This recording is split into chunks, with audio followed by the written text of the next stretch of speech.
பக்தர்கள் அர்ச்சனை சீட்டை கியோஸ்க் பொறியகத்தில் ரொக்கமின்றி வாங்கிக் கொள்ளலாம். உபயம், மண்டபம் ஆகியவற்றையும் பொறியகம் மற்றும் விவேக பேசி செயலியில் முன்பதிவு செய்து கொள்ளலாம். நாட்டில் அத்தகைய இலக்கவியல் சேவையை அறிமுகப்படுத்தியிருக்கும் முதல் ஆலயமாக ஜோஹர் பாரு ஸ்ரீ ராஜமாரியம்மன் தேவஸ்தானம் திகழ்கிறது. மலையகத்தின் தென்கோடி நகராம் ஜோஹர் பாருவில் அருளாட்சி புரிந்து வருகிறாள் அன்னை ராஜமாரியம்மன். ஜோஹரின் தாய் கோயிலாக கருதப்படும் அதனை நாடி பக்தர் கூட்டம் நாளும் அதிகரித்து வருகிறது. உள்நாட்டு பக்தர்கள் மட்டுமல்லாது அண்டை நாடான சிங்கப்பூரில் இருந்தும் மக்கள் ராஜமாரியம்மனின் அருள் மழையில் நனைய படையெடுக்கின்றனர். எனவே மக்களுக்கான சேவையை மேம்படுத்த முனைந்திருக்கிறது ஜோஹர் பாரு அருள்மிகு ராஜமாரியம்மன் தேவஸ்தானம்.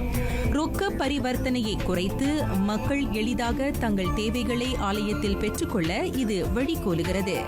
ராஜமாரியம்மன் ஆலய பொறியகம், விவேக பேசி செயலி ஆகியவை இன்று அறிமுகப்படுத்தப்பட்டன. ஜோஹர் ஒற்றுமை பாரம்பரிய பண்பாட்டுக்கான ஆட்சிக்குழு உறுப்பினர் கே ரவீன்குமார் அவற்றை அறிமுகம் செய்து வைத்தார். மலேசியாவிலே முறையா இந்த செல்ஃப் கியோஸ்க் லான்ச் பண்றாங்க. இந்த ஹிஸ்டாரிக் ஈவென்ட் ஏன்னா மலேசியாவில் இந்த கோயிலுமே அந்த வி கிராஸ் சாஃப்ட்வேர் சொல்யூஷன்ஸ் இந்த படைப்பை ராஜமாரியம்மன் தேவஸ்தானத்தோடு இணைஞ்சு நாங்கள் டெவலப் பண்ணியிருக்கோம். அண்ட் இதில் மெயின் ஃபீச்சர் என்னென்னா டிவோட்டிஸ்க்கான சேவைகள். டிவோட்டிஸ் எல்லாருமே அர்ச்சனை டிக்கெட்டாக இருக்கட்டும், அவங்களோட உபயம், ஹால் புக்கிங் அண்ட் அனைத்து டிவோட்டி சர்வீசஸ் எல்லாத்தையுமே அவங்க இந்த செல்ஃப் கேஸ் மூலம் பெற்றுக்கொள்ளலாம்.